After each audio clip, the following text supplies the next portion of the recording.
Bismillahirrahmanirrahim. Assalamualaikum warahmatullahi wabarakatuh. Perkenalkan, nama saya Sri Mala Dewi dengan nomor induk mahasiswa 22312027. Saya tercatat sebagai mahasiswa PPG dalam jabatan kategori 1 gelombang 2 tahun 2022 di Universitas Negeri Padang.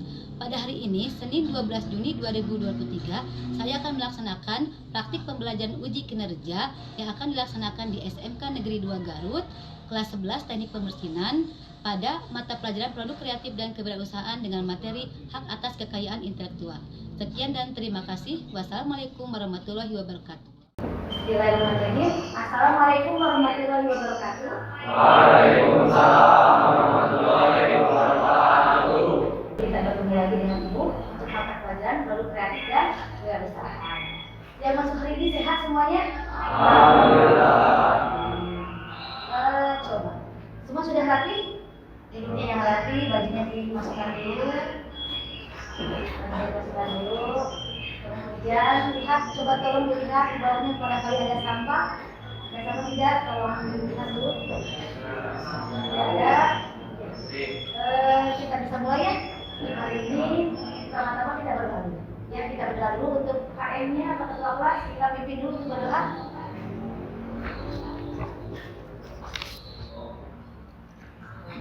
Ya, ketua kelasnya kita berdoa dulu. Sebelum belajar mereka kita berdoa. Berdoa dirahmati, mulai.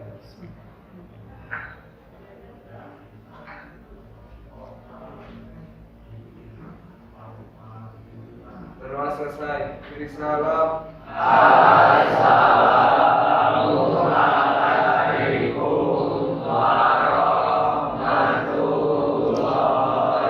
wabarakatuh. Waalaikumsalam warahmatullahi wabarakatuh.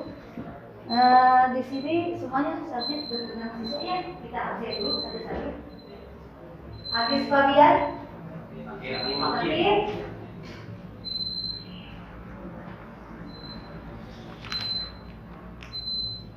Aidil Ardi.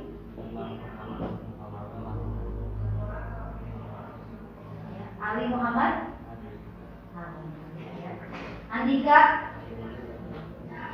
Azhar. Bakti. Daniel. Dedi. Fatin. Auzi. Auzi Nurzaman. Aikal. Isan. Raiza hadir. Muhammad Alfa. Muhammad Fatur. Muhammad Luki. Said.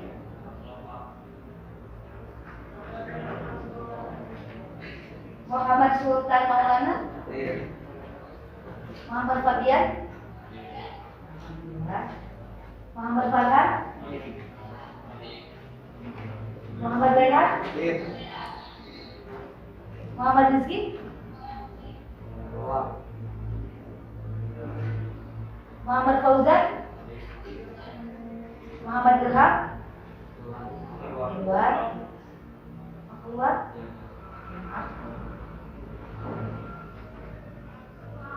Niko. Ferdi. Radiana. Raihan Pratama. Rasya. Ridwan. Oh, ini Ridwan sakit ya?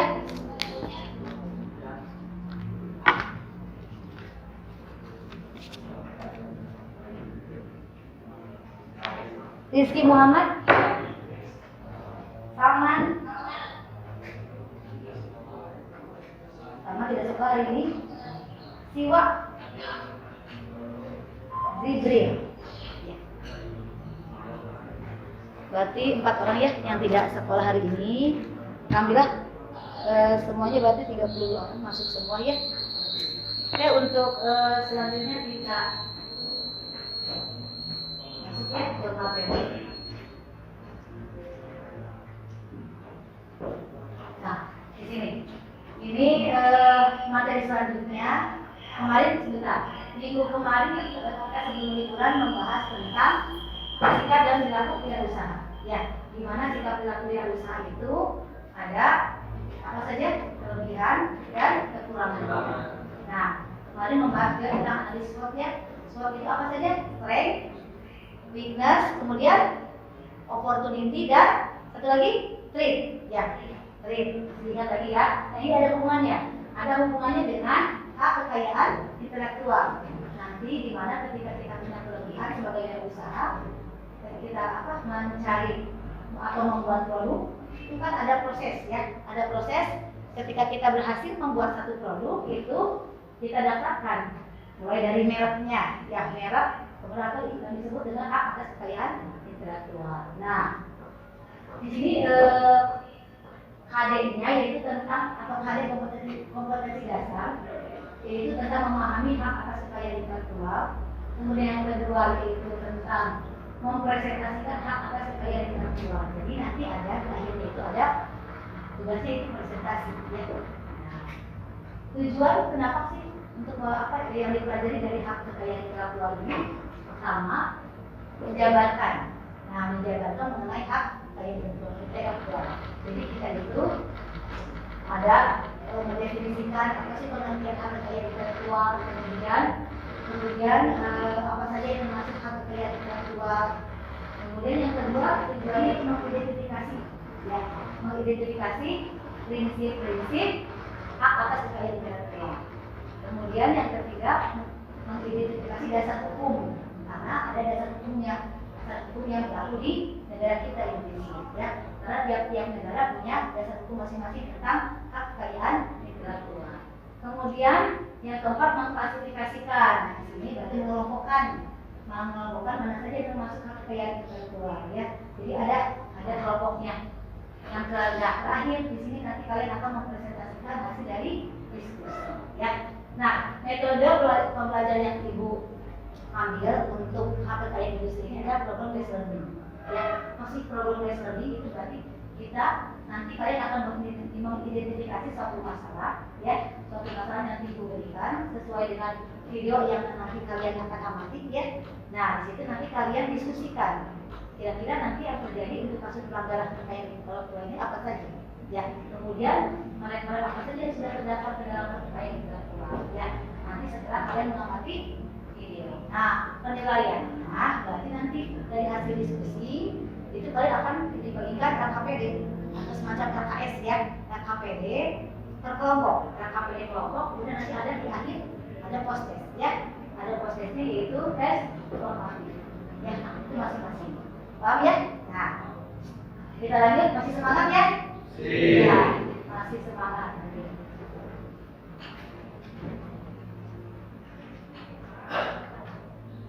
Nah, di sini tetap pengertian haki. Haki itu singkatan dari hak atas kekayaan intelektual, atau itu namanya juga hak kekayaan intelektual atau HKI. HKI dulu sebelum HKI juga ada HMI, hak milik intelektual. Nah, hak, coba kalian pasti pernah mendengar kata hak. Hak ya ada. Hak apa yang disebut dengan hak? Saya tahu. Hak itu apa? Hak, ya, kepemilikan, betul 100. Ya, hak itu kepemilikan. Ya, kepemilikan itu hak. Kemudian kekayaan intelektual berarti berhubungan dengan apa? Intelektual apa? Intelektual. Coba. Intelektual itu berarti berhubungan dengan daya pikir manusia atau kecerdasan manusia. Nah, jadi di sini hak ini adalah hak eksklusif. Apa sih eksklusif? Eksklusif itu apa artinya? Spesial, betul. Spesial atau khusus, ya, betul lah.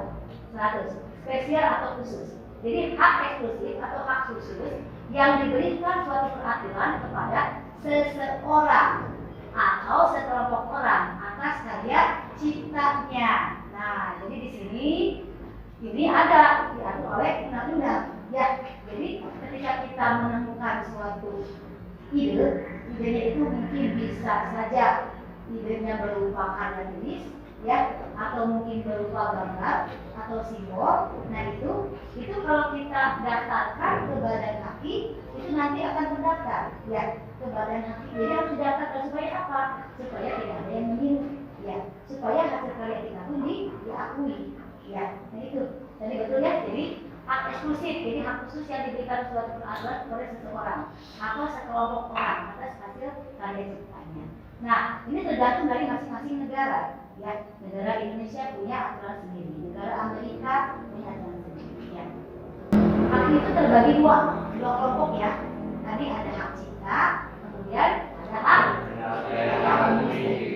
hak cipta yang tadi di awal nih. Coba hak cipta yang tadi di awal sudah Ibu ulas sedikit. Apa yang disebut dengan hak cipta? Hak cipta? Coba hak cipta apa? Hak eksklusif atau hak khusus yang diberikan oleh negara kepada penciptanya. Jadi untuk melindungi pencipta dan juga hasil ciptaannya, ya. Jadi ini untuk melindungi si pencipta dan hasil ciptaannya. Hak cipta di sini berarti dia punya ada dua hak juga yang diperoleh dari oleh si pencipta. Yang pertama hak moral, ya, hak moral itu untuk melindungi si penciptanya. Kemudian ada hak ekonominya. Hak ekonomi yaitu keuntungan berarti ya. Ketika dia sudah mempublikasikan, pasti dapat royalti atau keuntungannya. Contoh misalnya, sekarang kan misalnya untuk produk yang misalnya apa berupa apa misalkan, coba untuk hak cipta, misalkan apa? Tas, ya, tas itu tas misalnya ini. Tas, kalau yang tasnya itu sudah bermerek atau branded, itu kan ada ya yang branded terkenal mungkin ya. Itu kan sudah didaftarkan ke badan haki, misalnya Louis Vuitton ya. Atau misalnya apa? Itu sudah mendunia ya, sudah mendunia bukan hanya di Indonesia saja terkenal. Hampir semua Louis Vuitton itu pasti tahu merek tas terkenal. Nah itu dia bahannya. Jadi logonya itu kan dia punya logonya. Logonya di mana tidak ada apa yang meniru. Apa contoh misalnya kalau dalam bidang teknologi, misalnya Apple saja, ya, merek Apple. Apple itu kan apa simbolnya, lambangnya apa digigit. Nah, apa yang digigit itu kan lambang Apple itu berarti lambangnya sederhana. Orang lain ketika melihat lambang Apple seperti itu, wah itu lambangnya Apple. Dan biasanya itu untuk menengah ke atas ya, untuk merek Apple ya seperti itu. Nah, itu kan punya ciri khasnya masing-masing atau tulisan, bisa dilihat tulisan walaupun hanya 2 huruf saja, tetapi itu punya ciri khas uniknya. Nah itu dipatenkan ya supaya tidak ada yang meniru ke badan haki. Nah, kalau di Indonesia ada badan haki, ada kementeriannya atau badan hukumnya. Nah kemudian yang kedua nih hak kekayaan industri. Yang kedua hak kekayaan industri. Hak kekayaan industri itu berarti dalam bidang industri, ya, dalam bidang industri. Terbagi lagi untuk hak kekayaan industri. Ini yang pertama hak paten. Nah tadi hak paten itu hak eksklusif yang diberikan oleh suatu negara dalam bidang teknologi.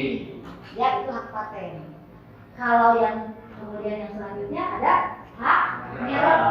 Nah di sini untuk hak merek berarti apa hak merek? Hak merek itu merek kan tadi berupa lambang, simbol, ya tulisan. Jadi hak yang diberikan oleh suatu negara kepada siapa? Kepada si pengembang industri yang si penciptanya, pencipta merek tersebut. Ya. Sekarang kan ada tidak ketika si pencipta merek itu bisa saja dia tidak membuka usaha, tetapi dia menciptakan mereknya, itu dia dapat royaltinya, dapat keuntungannya. Ya. Nah itu didapatkan kepada kemudian hak desain industri. Nah hak desain industri itu berarti tentang desain industri apa saja, boleh fashion, ya, boleh dalam bidang pemesinan, kemudian macam-macam ya, kemudian produk makanan, ya, standar dan sebagainya. Nah, untuk ini bisa dikatakan letak sertifikat baru ini biasanya berupa rancangan semacam apa tadi software misalnya, ya, rancangan software, kemudian motherboard, ya, telepon mungkin ya, atau jaringan komputer misalkan ya, ini rancangan sirkuit terpadu. Kemudian ada hak rahasia dagang. Nah ini biasanya sifatnya rahasia, hanya boleh diketahui oleh si pemilik atau si perusahaan itu ada. Nah hak rahasia dagang ada nanti diberikan. Kemudian ada hak indikasi. Apa sih indikasi? Hak indikasi, dia tahu hak indikasi? Hak indikasi itu nanti lebih kepada struktur geografis suatu wilayah. Contoh misalnya nih, di Indonesia kan terbagi ke dalam beberapa wilayah ya, berpulau-pulau Indonesia itu. Misalnya contoh setiap pulau atau wilayah punya ciri khasnya.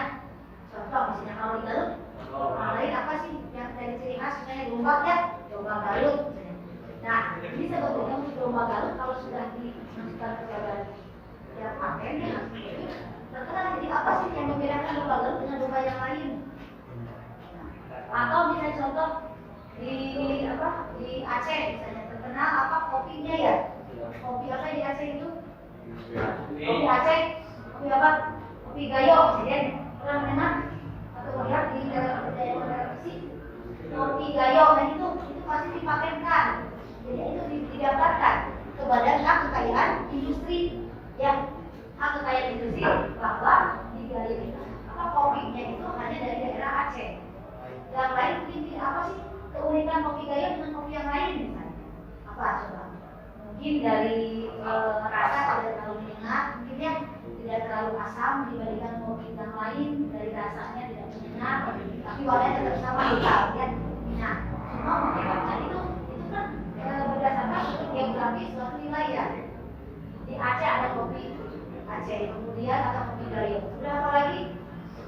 Di Bali misalnya, di Bali terkenalnya apa? Di Bali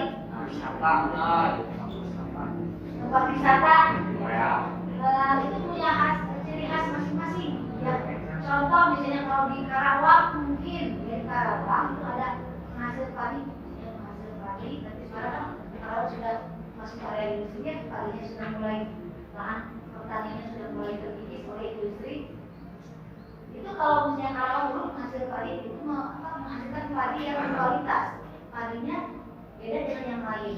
Nah itu pasti tergantung dari suku tanah. Mungkin bibit unggulnya sama ya, tipe A misalnya ketika ditanam di Garut mungkin bisa beda karena struktur tanah atau keadaan geografis mempengaruhi mulai dari iklim dan sebagainya. Nah seperti itu. Atau misalnya kalau indikasi itu contoh misalkan ini apa yang lain ada yang tahu?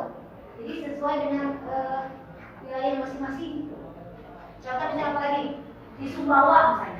Sumbawa itu terkenal dengan susu kuda liarnya ya, susu kuda liar. Walaupun di kita ada yang kuda kita juga, tapi mungkin di sini tidak diperan susunya. Nah susu kuda liar itu kan punya kekhasannya.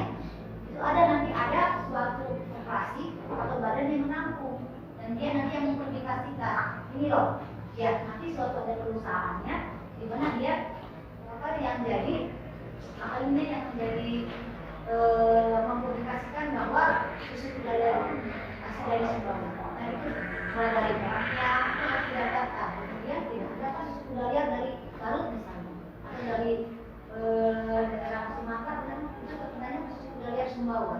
Atau misalnya madu misalnya ya, madu mungkin ya ini kan lebah memang tinggalnya bisa di mana-mana ya. Tapi lebah madu mana yang madu Jambi itu beda-beda punya ciri khas tersebut. Ya, itu yang disebut dengan hak indikasi. Ya, paham ya tentang hak indikasi? Ada yang ditanyakan sampai sini? Lanjut lagi?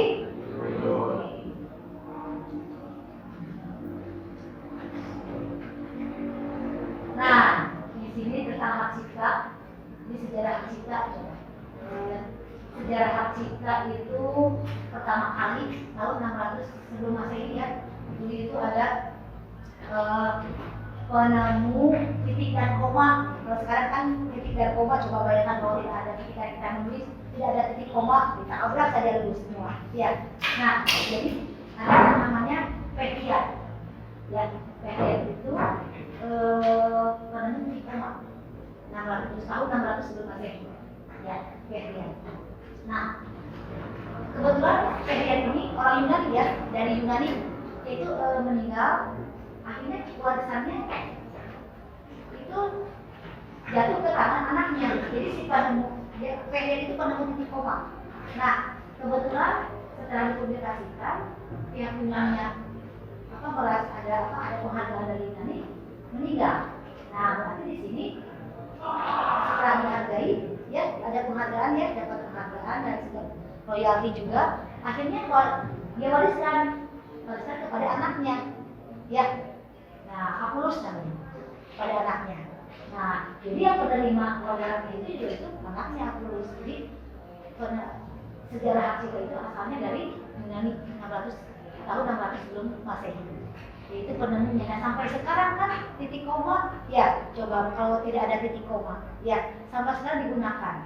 Mau pelajaran Indonesia ketika kita menulis, ya Ibu akan bagi kelompok, ya. Terus selanjutnya Ibu bagi kelompok. Nanti masing-masing kelompok mengamati video, ya. Kelompoknya satu kelompok 6 orang, boleh yang mendekat. Boleh sebelah sini, tidak yang 2 orang tidak boleh. Dan ini boleh di dalam. Nah, ini juga sama, itu bisa 5 orang. Ini ya, bagi kelompok ini sama. Nah, 3 ini bisa 2 mejanya. Siap. Yang mendekat saja karena biar kita minum waktu, ya.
Nah, masuk sini lah. 6 orang. Nah, ini disatukan. Nah.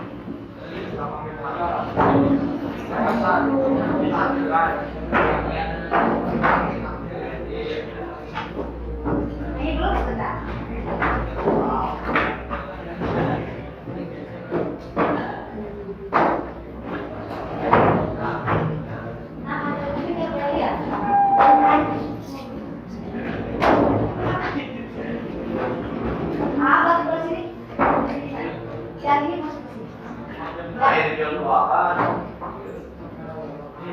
Jadi 2 orang, ya?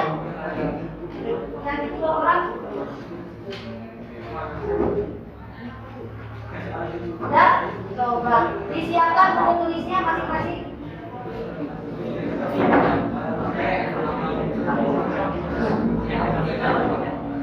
Buku tulisnya disiapkan, buku tulisnya disiapkan. Sidang dugaan kasus pelanggaran hak cipta kepada tergugat keluarga Gen Halilintar masih berlanjut. Mangkir selama 4 kali persidangan, Gen Halilintar tetap tidak terlihat mendatangi pengadilan negeri. Kuasa hukum dari Naga Suara, Yus Mulyadi, siap untuk menghadirkan bukti-bukti dugaan pelanggaran hak cipta tersebut. Dikutip dari Kompas.com, sidang tersebut akan diadakan lagi pekan depan. Menurut kuasa hukum Naga Suara, Yus Mulyadi, pihaknya akan menghadirkan bukti-bukti pada sidang lanjutan minggu depan. Kasus ini ternyata berawal dari akhir 2018. Diketahui keluarga Gen Halilintar mengcover lagu Siti Badriah yang berjudul Lagi Cantik yang diunggah dalam kanal YouTube milik keluarga tersebut. Menurut pihak label musik Naga Suara yang menaungi Siti Badriah, cover lagu tersebut dilakukan tanpa izin. Naga Suara menduga Gen Halilintar telah melanggar hak cipta. Setelah itu, pihak Naga Suara dan manajemen Gen Halilintar melakukan mediasi. Namun, dari mediasi tersebut tidak menemui titik terang apapun. Demi mendapat kepastian, Naga Suara menempuh jalur hukum dengan mengajukan gugatan. Namun, pihak Gen Halilintar pada sidang sebelumnya tidak dapat memenuhi panggilan untuk menghadiri persidangan. menurut pantauan Kompas.com, video yang dimaksud Yos sudah tidak ada dalam akun YouTube Gen Halilintar. Meski demikian, video tersebut diunggah ulang oleh beberapa akun YouTube yang lain. Dan informasi dari Tribunnews Update, jangan lupa saksikan informasi terupdate lainnya hanya di tribunnews.com. Jangan lupa subscribe ya.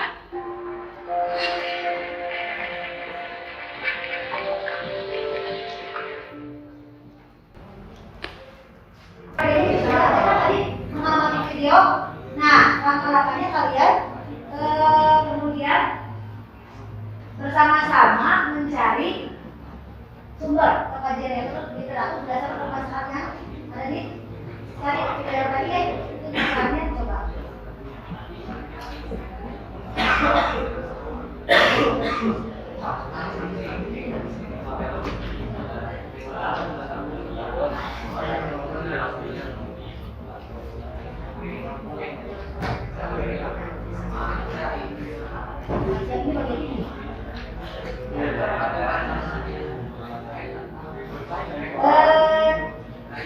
Menit ya, 15 menit. Mengerjakannya 15 menit. Waktu.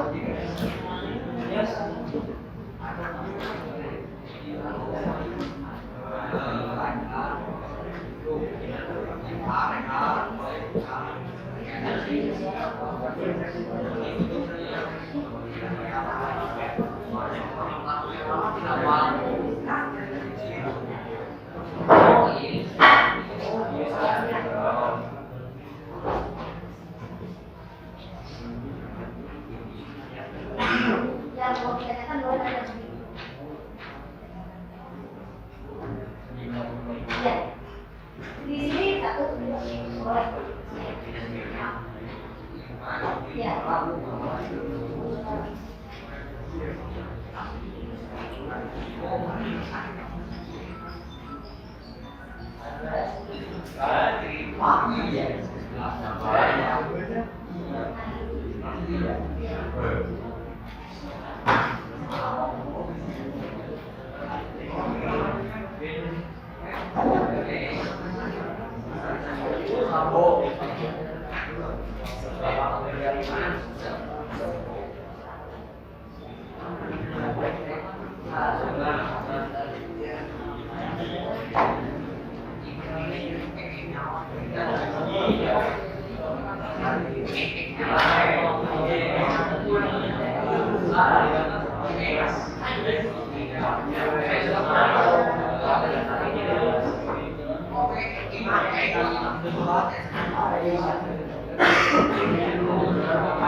Yang tadi belum masuk.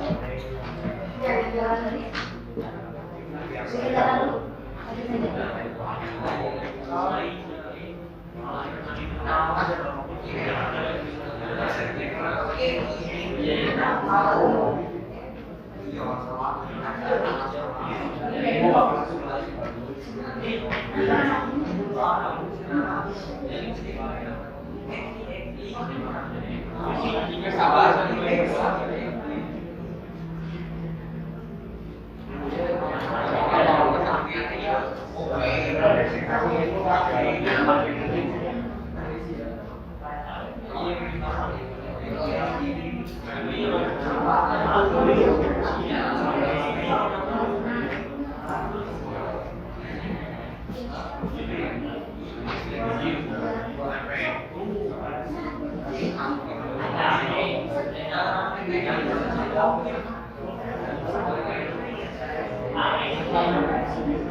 Boleh kelompok satu dulu dong. Siap.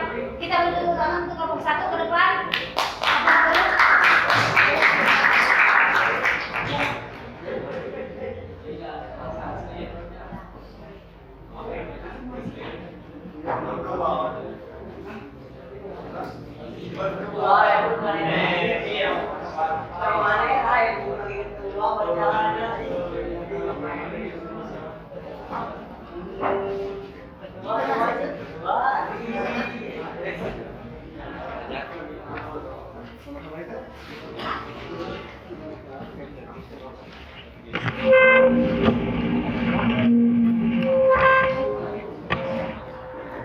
Ya, semua perhatikan untuk kelompok satu yang akan tampil mempresentasikan hasil amatan kelompok satu nih tentang video yang tadi sudah ditayangkan.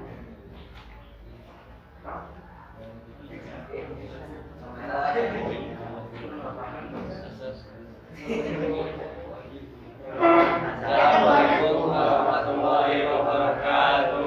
Waalaikumsalam warahmatullahi wabarakatuh.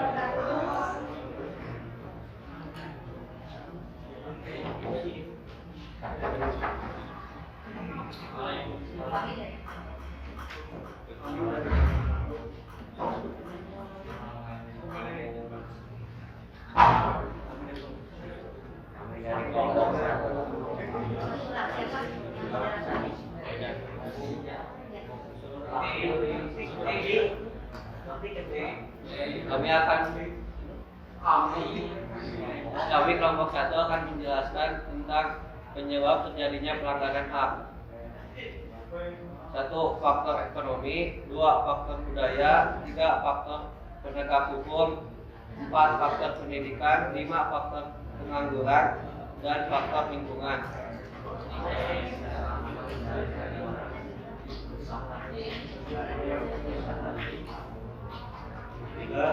Pilih nama yang mempresentasikan produk, ambil nama yang mudah diingat. Penggunaan angka bisa jadi salah satu cara untuk diingat. Gunakan logo yang berkarakter, hindari menggunakan nama yang terlalu panjang, hindari mendompleng logo atau garis produk lain. Manfaat pelajar 18 tahun ini berhasil mengembangkan dengan kemampuan sebagai brand yang laris di pasaran.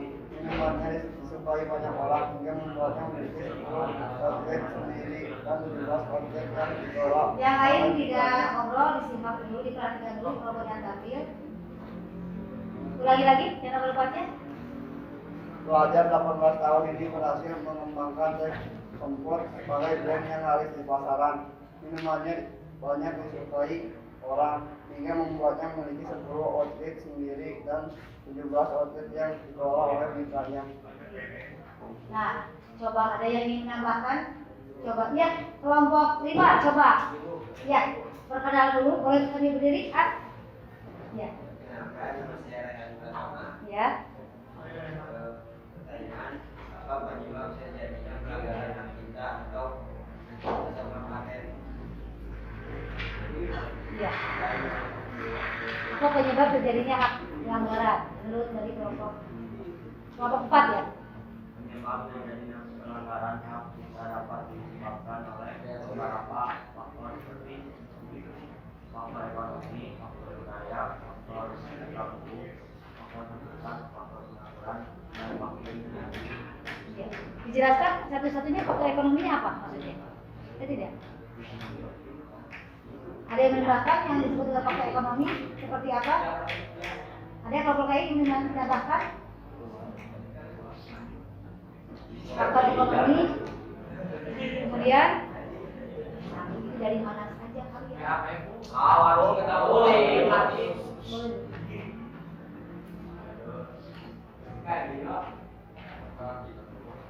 Ya, yang ingin menambahkan siapa? Faktor ekonomi. Sudah dijelaskan faktor ekonomi, ini tinggal ditambahkan ya faktor ekonomi. Tapi hasil jawaban kalian atau materi kalian sudah sebelumnya betul. Cuma tinggal ditambahkan saja nanti ya untuk dibuat laporan minggu selanjutnya, pertemuan selanjutnya. Boleh tepuk tangan untuk kelompok 1.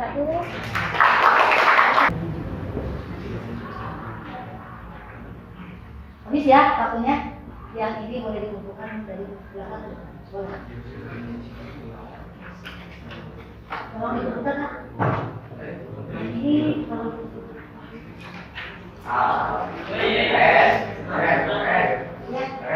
ya. Ada ini bukan hasil penelitian. Satu orang saja. Iya dikumpulkan. Udah.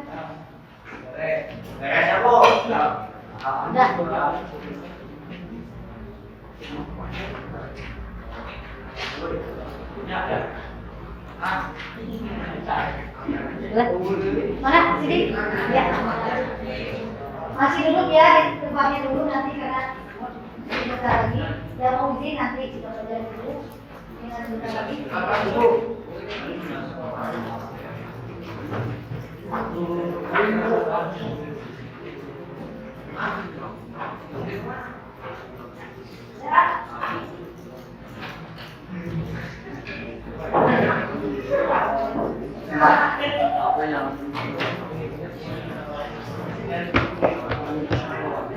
Ya, prosesnya sudah. Berarti kita simpulkan dulu ya hasil dari presentasi kali ini.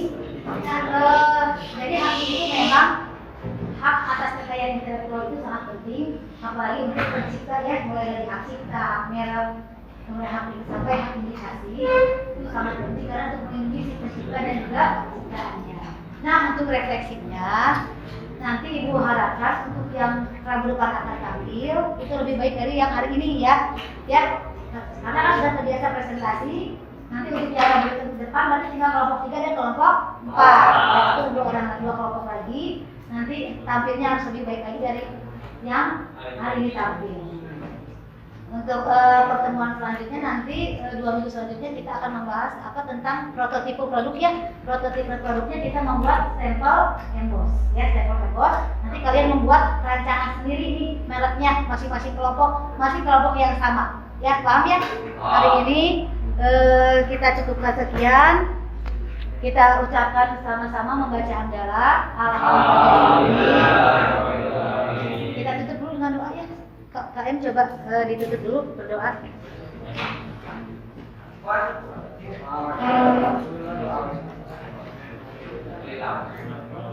Selesai belajar, mari kita berdoa. Berdoa di dalam hati. Mulai.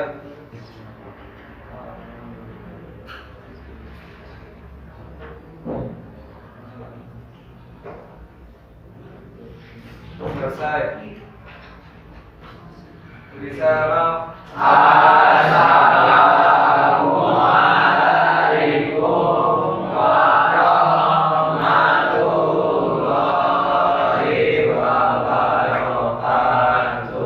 Waalaikumsalam warahmatullahi wabarakatuh. Terima kasih untuk kalian semuanya. Kita mungkin mudah-mudahan bisa bertemu kembali ya. Ya, oke, terima kasih.